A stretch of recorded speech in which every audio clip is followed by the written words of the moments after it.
Perkenalkan, nama saya Sonang E. Habian dengan NIM 2213111012. Di sini, saya akan mereview sebuah novel yang berjudul Tenggelamnya Kapal Van der Wijk.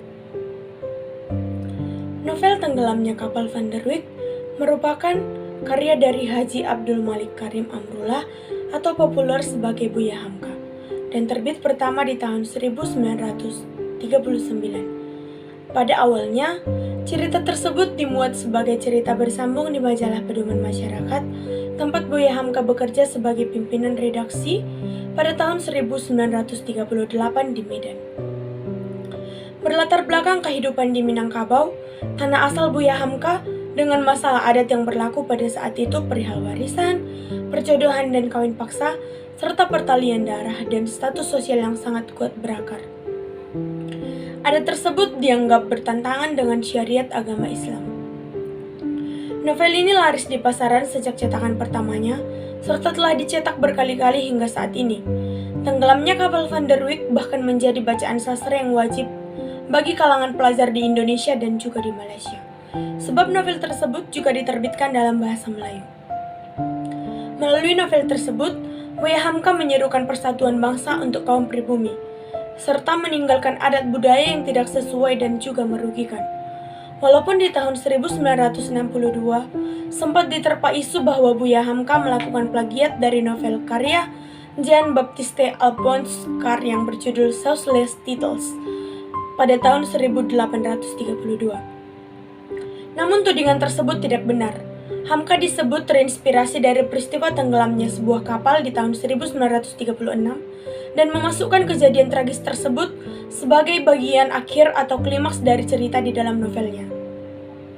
Sinopsis novel Tenggelamnya Kapal Van der Wijk, yaitu dimulai dengan pendekar sultan membunuh mamaknya atau saudara laki-laki ibunya karena masalah warisan, sehingga ia harus dihukum dengan diasingkan keluar dari Batipu, Minangkabau dan dipenjara di Cilacap selama 12 tahun. Usai menjalani hukuman tersebut, Sultan pun pergi merantau ke Makassar dan berjumpa dengan wanita bernama Dayang Habibah. Ia lalu menikahinya dengan memiliki seorang putra yang dinamai Zainuddin. Namun, tak lama setelah melahirkan, Dayang Habibah meninggal karena penyakit. Sultan pun menyusul tak lama setelah istrinya meninggal. Zainuddin yang hidup sebatang kara lalu diasuh oleh Makbase. Setelah dewasa, Zainuddin memutuskan pergi ke tanah kelahiran ayahnya di Batipu, Minangkabau. Akan tetapi, bukannya disambut dengan baik oleh sanak keluarganya sang ayah, Zainuddin malah diacuhkan. Itu karena ia memiliki darah ibu dari luar suku Minangkabau. Walau ayahnya berasal dari sana, ia dianggap sudah terputus darah dengan keluarganya di Batipu. Sebab daerah Minangkabau menganggap wanitalah yang menjadi kepala keluarga atau matrilineal dengan menjadi penyambung keturunan. Di tempat yang baru itu, Zainuddin memiliki seorang teman bernama Hayati, wanita asal Minang yang kerap jadi tempatnya berkeluh kesah melalui surat. Keduanya kemudian lama-kelamaan saling suka, karena Hayati merasa kasihan kepada Zainuddin yang terlunta-lunta. Namun, Mamak Hayati menyuruh Zainuddin pergi keluar dari Batipuh karena tak suka dengan hubungan mereka. Zainuddin pun pergi ke Padang Panjang, meninggalkan Hayati yang berjanji untuk setia. Mamak Hayati kemudian menjodohkan wanita itu dengan Aziz, pria Minang yang berasal dari keluarga terpandang serta kaya. Hayati mau tidak mau menerima pinangan Aziz dan menikah dengannya. Zainuddin yang mengetahui bahwa kekasihnya Hayati sudah menikah dengan pria lain, kemudian memutuskan pindah ke Batavia bersama dengan temannya yang bernama Muluk. Ia mulai menjadi penulis yang karya-karyanya mulai disukai banyak orang. Setelahnya, ia kembali hijrah ke Surabaya dan tinggal di sana dengan pekerjaan yang mapan. Tak disangka, Aziz pun pindah ke Surabaya bersama Hayati istrinya.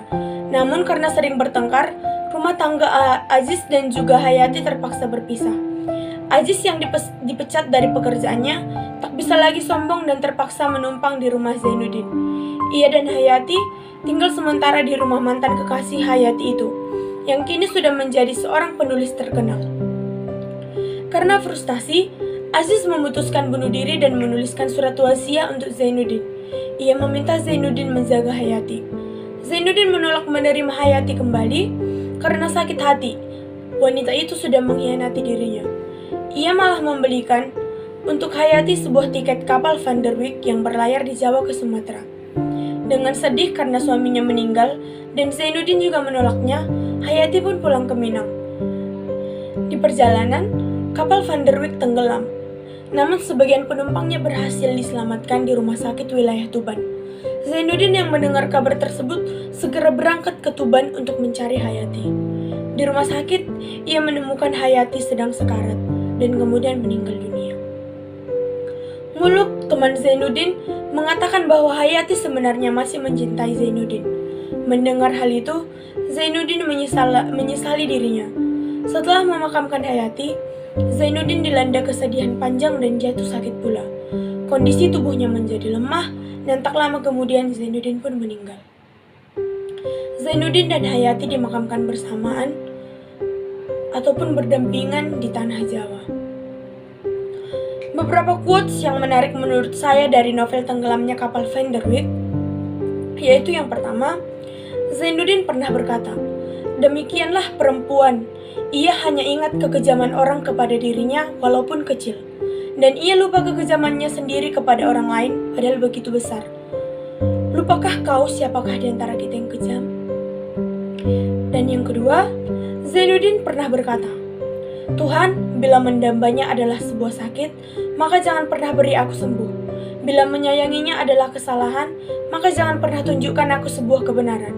Bila mencintainya adalah sebuah dosa, maka berikan tempat terindah bagiku di neraka." Menjadi Hayati, menjadi hidup yang bukan keinginannya.